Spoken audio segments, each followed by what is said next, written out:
Hello, my name is Madison, and I did my disease gene project on addiction. So just a little background. According to the American Psychiatric Association, addiction is a complex condition, a brain disease that is manifested by compulsive substance use despite harmful consequences. This means that people put their drugs before their family, their jobs, or even their own health. They're not worried about anything except when they're going to get their next high. Chronic substance use can result in rewiring of the brain, causing the addiction. This is why it's so hard for people to quit using.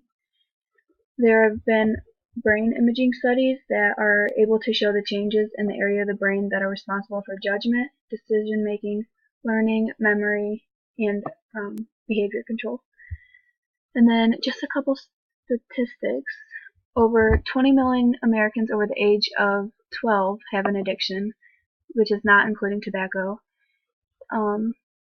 There are 100 deaths per day just from drug overdoses, and over 90% of those with an addiction began drinking, smoking, or used illicit drugs before the age of 18. Just to put that into perspective. So it is still unknown which chromosomes are affected that lead to addiction or the susceptibility of addiction, but most data has shown that addiction is linked to chromosome 1 and chromosome 4, more on chromosome 4. There's more data on that one. Lapa-Lennon et al. Suggests that one or more genes causing susceptibility to alcohol dependence reside on chromosome 1 in a region approximately limited by markers D1S1170 and D1S2779. Munafo et al. Also reported susceptibility locus or alcoholism on chromosome 1. And then another study done by Prescott et al. Indicated a strong linkage for alcohol dependence to chromosome 4q22 and 4q32. Although it is still being studied, most data links addiction to chromosome 4.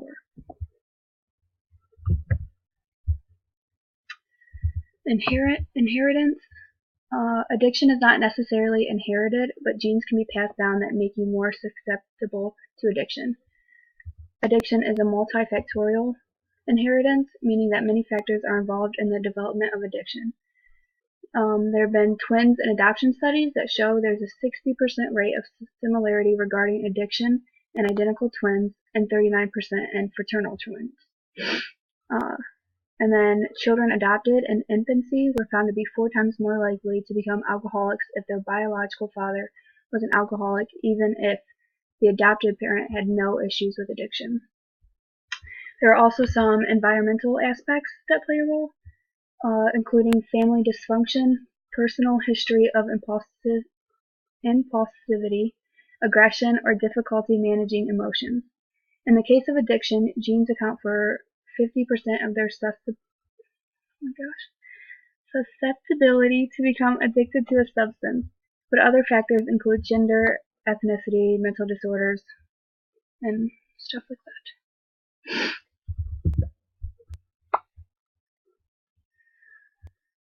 The mutations on chromosome 4 have been found to directly affect the GABA A receptor subunits, according to Olson and Liang. The GABA A receptors are critical in neural circuitry and are involved in the positive reinforcing effects of ethanol. The mutation on chromosome 4 allows for the brain to be rewired more easily and more intensely. It was also found that genes affect a person's risk for addiction. It was also found that the genes that affect a person's risk for addiction is how the genes metabolize the alcohol. Olson and Lang found that some GABA A receptor subunit gene clusters showed developmentally controlled co-expression of the gene products. This suggests that some combination of these proteins acting together in some way could affect alcohol behavior. Presumably the alpha-4 beta-gamma or alpha-2 beta-1 gamma 1 subtypes.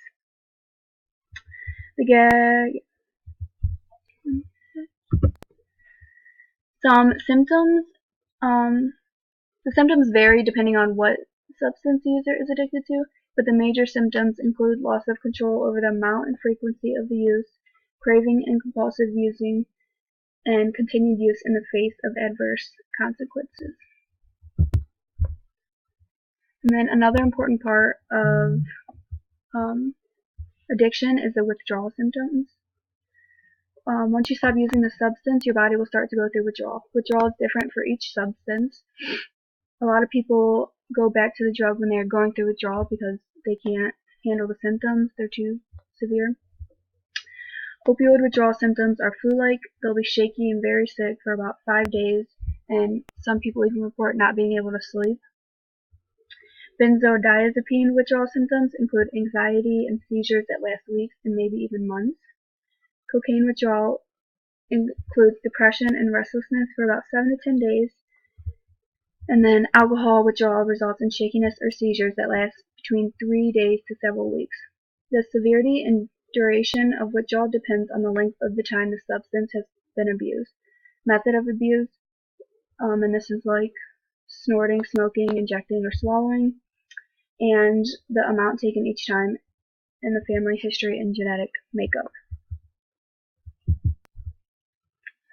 There are a couple different treatment options, and these also depend on what substance the user is addicted to. The first step is detox, and this is where you completely stop using the drug, and in this time frame is when the withdrawal kicks in. There are rehab centers available and they can help you through this process and also help prevent relapse. One of the major treatments is behaviorist counseling. These include programs that help addicts change their attitudes and behaviors related to drug use, increase healthy lifestyle skills, and persist with other forms of treatment like medications. Medications are used to manage withdrawal symptoms and help prevent relapses. Some of the most common medications are naltrexone and Suboxone. Both are used for treatment in opioids, but naltrexone can also be used for alcoholics. Naltrexone blocks opioid receptors that are involved in the rewarding effects of drinking and taking opioids. And addiction is costly. The costs for the detox, rehab centers, and medications are a lot, but in the long run, it's not as expensive as being addicted to drugs or alcohol. Addicts are more likely to be jobless or skip work, which has a negative impact on their income. And there are many local support groups. You just have to look them up for your location. There are support groups for recovering addicts where they just share each other's stories and how they fight the addiction every day. And then there are also support groups for various mental disorders that factor into the addiction. And there's my works cited.